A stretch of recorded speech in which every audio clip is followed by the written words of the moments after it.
తాకట్లో ఉన్న బంగారాన్ని విడిపించి ఆ రోజున మార్కెట్ ధర కట్టి మిగిలిన డబ్బును మీకు అందిస్తుంది కొమ్మూరి గోల్డ్. సార్ మీరు ఎవరిని ప్రేమించలేదు సార్ ఇండస్ట్రీలో? అంటే 19 ఏళ్ళకి వచ్చారు కదా ఇండస్ట్రీకి.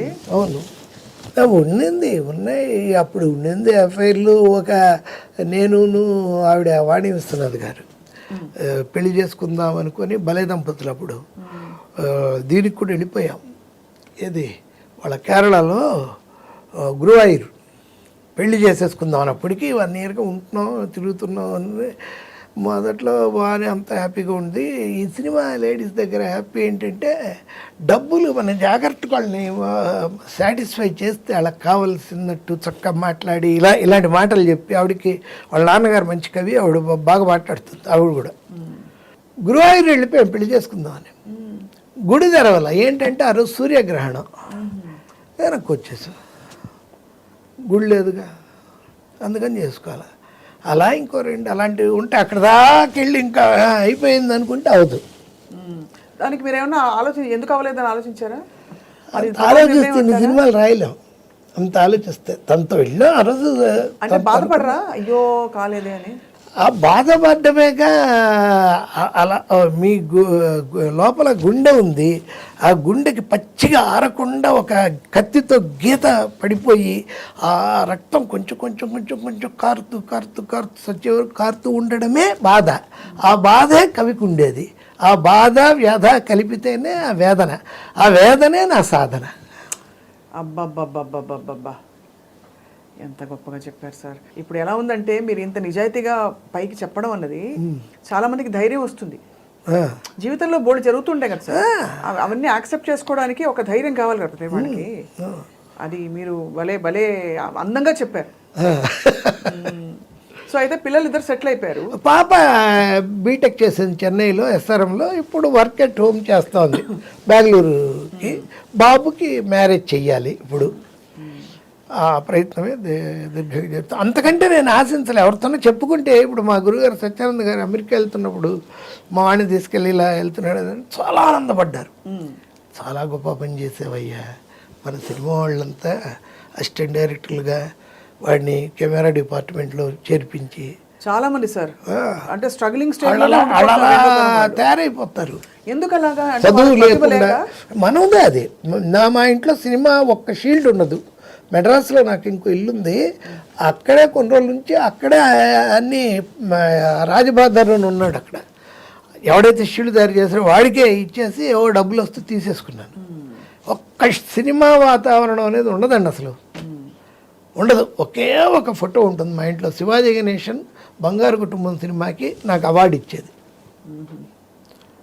నాకు ఇష్టం శివాజీ అంటే, అంతే తప్ప సినిమా అనేది లేదండి. ఇది కేవలం మీకు ఒక వృత్తి, ప్రవృత్తి, అన్నీ కూడా అన్నీ ఇదే. ప్రాణం తీసే విషయం అన్నీ సినిమానే. అయితే కష్టాలు బాధలు మీరు సినిమా కష్టాలు చూడలేదు, చూసినా వాటిని దులుపుకుపోయారు. చూడలేదు. సినిమా కష్టాలు ఏముంటే ఎందుకు?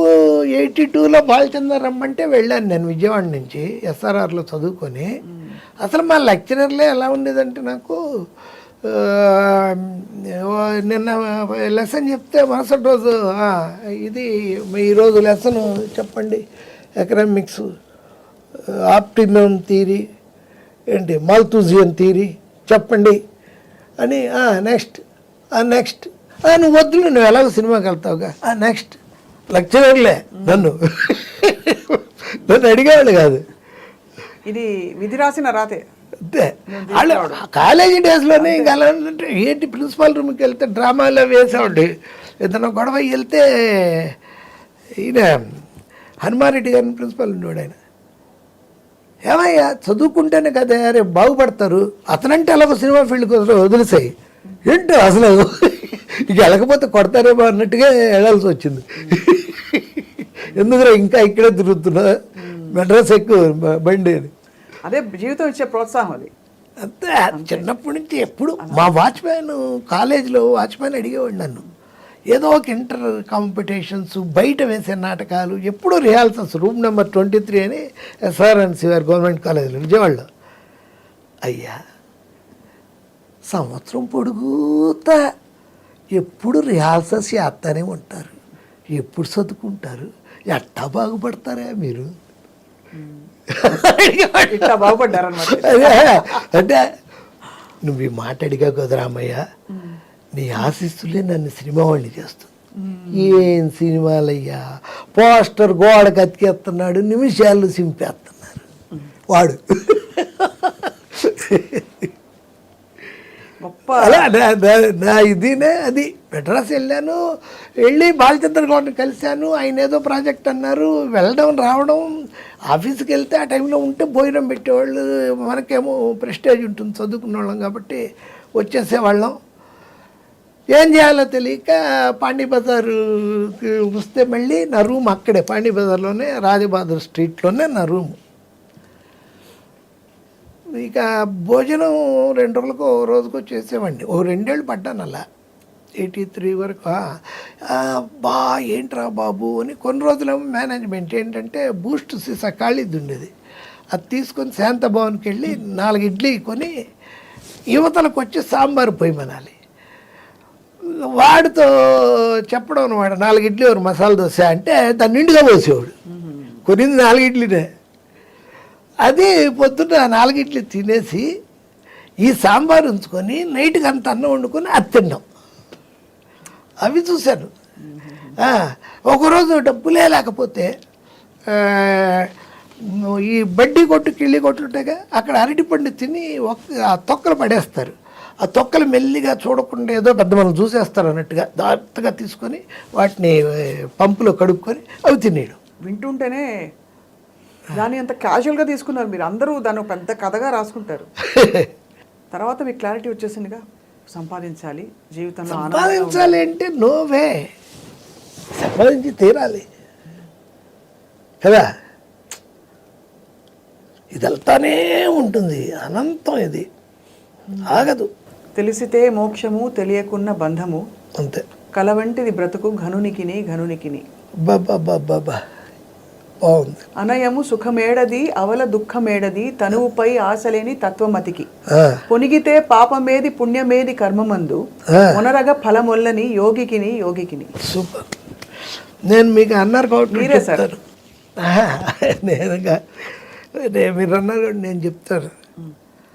మన్నెన్నెన్నో కలలు కన్నా నిన్న గూర్చి, మన్నెన్నెన్నో కలలు కన్నా నిన్న గూర్చి, నిన్న నిరాశతో నిట్టూర్చా బాధ నోర్చి. నిన్న నిరాశతో నిట్టూర్చా బాధ నోర్చి, నేడు నిన్నటి కంటే మిన్న నిరాశలో, తలుచుకుంటే హాయగుపించే నిన్నటిలో. నేడు నిన్నటి కంటే మిన్న నిరాశలో, తలుచుకుంటే హాయగుపించే నిన్నటిలో. రేపు కోసం ఎదురు చూసే ఓర్పు నాకుంది, రేపు కోసం ఎదురు చూసే ఓర్పు నాకుంది, రేపు నిన్నైనప్పుడు సుఖము నిట్టూర్పులో ఉంది. బ్రతుకు బాధగా, వ్యధగా, కన్నీటి కథగా, కష్టాల్లో మునిగి లేస్తూ మునిగిపోతున్న సంద్ర గమనంగా, అత్యంత నిరాశగా, అంధకార బంధురంగా, అనుక్షణం చింతగా, అనాథగా సాగుతున్నదెందుకు